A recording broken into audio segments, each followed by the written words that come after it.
Good morning, and thank you for coming.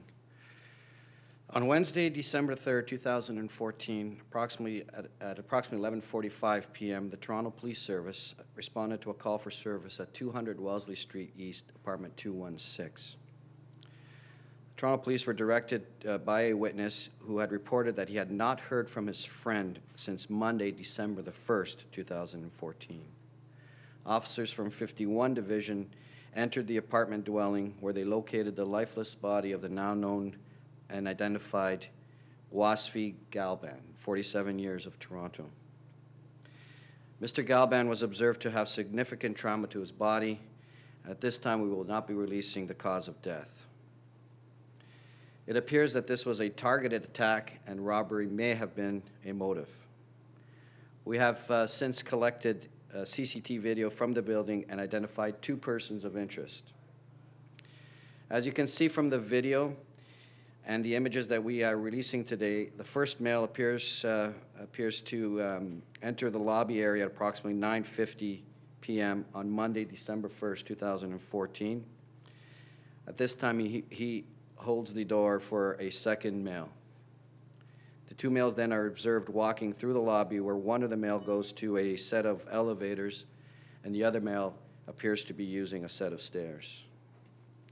I would like to draw your attention to the first male who is wearing a winter hat with what appears to be a distinctive drawing or design on the back. The second male appears to be wearing a winter hat with the words "Roots" written out front.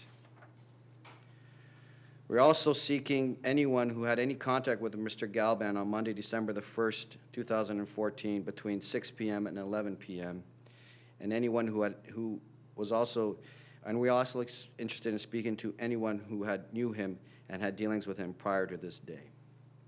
Anyone having any information is to contact me at the Toronto Police Homicide Squad at 416-808-7400 or Crime Stoppers. Sergeant, you spoke about robbery being a possible motive. What were these suspects after?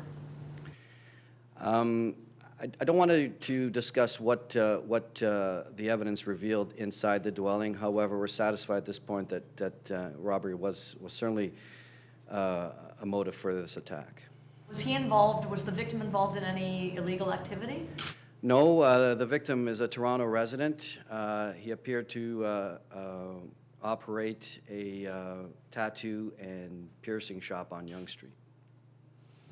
It appears the first guy who gets on the elevator has interaction with the two people in the hallway. Obviously, I'm sure you've spoken to them. What was asked? What was discussed? Well, we have not spoken to those, and this is one of the reasons why we're releasing this video. We'd like to speak to anyone who may have had contact with these individuals or spoken to them. Certainly, you're right, they would certainly provide us with some further information. And that's the main reason why we're releasing this video and we're doing this release today. So you weren't able to determine who these two folks are that are in the hallway right there, right now?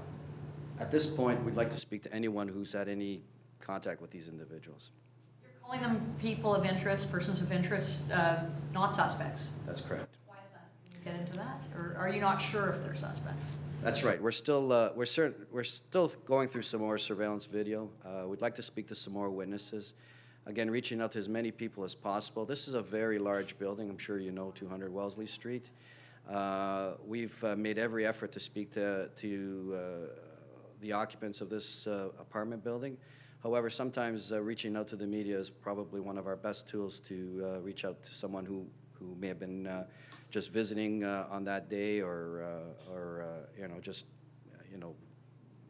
who may even reside there, and we haven't reached out to them yet. You know, these two men that you're looking for, we see visibly, we can see their faces. What should they do if they, I mean, it's only a matter of time before someone calls you and says this is so-and-so. What would you like to see them do? I'd like to see them contact me directly at the Homicide Squad, and we'd certainly speak to them. If they wish to speak to counsel prior to that, that's fine as well, but we'd certainly like to speak to them. How important is video like this in this case? It's very important. Obviously, if we hadn't had this video, we couldn't identify these people. So we're very, very grateful to have it. We certainly have more video to review.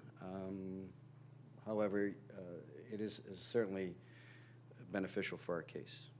Mr. Galvan, was he married? Can you talk about his family life? I know he was a single man. He had family within the province of Ontario, and he has family in Europe. Video of these guys leaving as well? We're still tracking some of that stuff, or some of that material down. If it becomes relevant to our investigation and it's necessary to release it, we will.